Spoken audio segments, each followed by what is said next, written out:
Okay. In times, the bomb is being dropped. I've been waiting for this for a very, very long time, and I assure you, if this happened while I was in Calgary, we wouldn't be having to do this. And sorry it took so long. So here's what happened. This involves Tom Kemick. Can't wait till you see this. And some people at the Bank of Montreal, specifically the Glenmore Landing.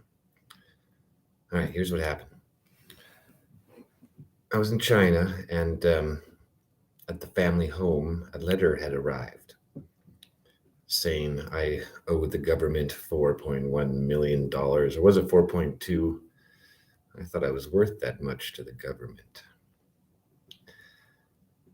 My brother-in-law showed me it, took a photo of it and showed me, and my parents thought it was real, okay? They thought it was, and my brother-in-law is kind of stupid. So, yeah.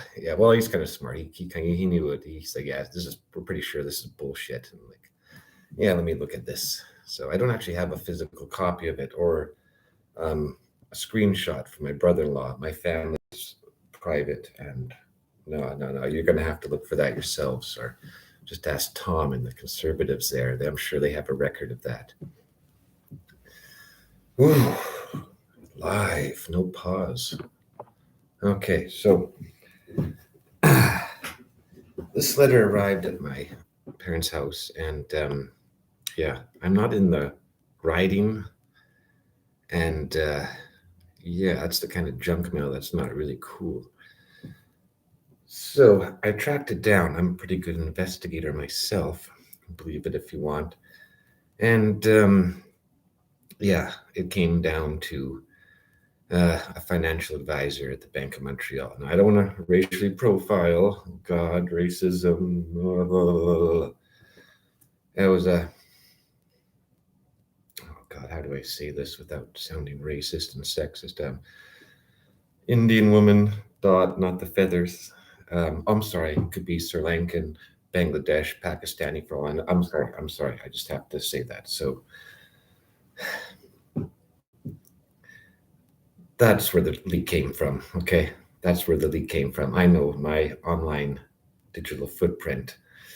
I keep a pretty good track of it. So yeah, I think this is what happened. This is how else would Tom Kemick and his team and the conservatives get my personal, my family's address. So I don't like that at all. That's how it came down to. That's where it happened. So yeah, loose lips sink ships. And I just dropped a freaking bomb. Radiation damage. So I want you to look into this, okay? And here's some fun, more interesting Bank of Montreal customer service. I had to cash in my GIC to survive, and yeah, I should have spent all of it on beer and marijuana and wasting my time helping people. Oh yeah, absolute waste. What was I talking about? Oh yeah, Salt Spring Island. There's another banker, white dude, and it obviously took some time for the GIC to clear. Can't just cash it in on the spot and hand the money over. That was not an issue. That was fine. It was fine. But what was an issue was that the guy wanted $3,000. I know when I went in there and had the interview, I'm like, I know you bankers. You want your cut. I know you bankers.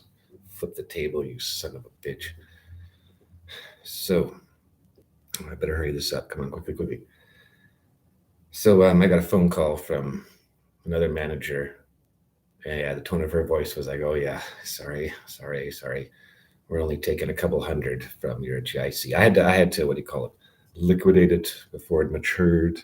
Sorry, had to survive." And yeah, I don't like that kind of greed.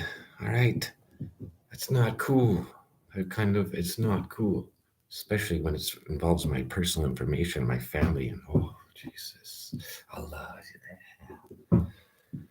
So that's the plan. So Bank of Montreal, come at me, please. lawyers. Get your lawyers lined up, investigators. Conservative Party people, I'm not afraid of you in any way whatsoever. I'm so, definitely afraid, just like CBC, some radicals in your organization and the conservatives who I'm worried about. So, yeah, I don't want some weirdo coming at me, I assure you. So, that's that.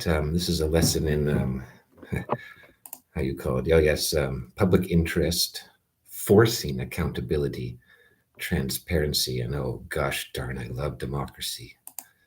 So that's what's happening. Another thing in regards to my privacy and security, believe it if or not, but I have like Edward Snowden level training.